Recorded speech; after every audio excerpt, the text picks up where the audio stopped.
প্ৰথমে পলাশৰ ৰঙেৰে ৰঙা কৰিলা, এতিয়া প্ৰকৃতিৰ ৰঙেৰে মোৰ জীৱনলৈ বহাগ নমালা। অৱশেষত বৰষা ৰাণীয়ে ৰাজহুৱা কৰিলে সকলো কথা। প্ৰায় সামাজিক মাধ্যমত চৰ্চাত থাকে অভিনেত্ৰী বৰষা ৰাণী বিষয়া।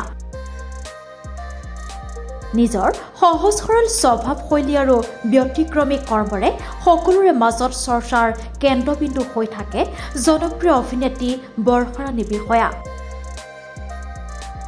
23 ডিচেম্বৰত বৰষা ৰাণী বিষয়াৰ কোলা শুৱনি কৰিছিল এগৰাকী মৰমলগা কন্যাই। বৰষা ৰাণীৰ মাতৃ হোৱাৰ খবৰে সকলোকে আনন্দিত কৰিছে। সামাজিক মাধ্যমযোগে বৰষা ৰাণী আৰু ভাস্কৰক সকলোৱে শুভেচ্ছা জনাইছে। সামাজিক মাধ্যমত বৰষা ৰাণী বিষয়াই ৰাজহুৱা কৰিলে এটা বিশেষ কথা। প্ৰথমে পলাশৰ ৰঙেৰে ৰঙা কৰিলা, এতিয়া প্ৰকৃতিৰ ৰঙেৰে মোৰ জীৱনলৈ বহাগ নমালা। সামাজিক মাধ্যমত অভিনেত্ৰী বৰষা ৰাণীৰ বিষয়াৰ এটি বিশেষ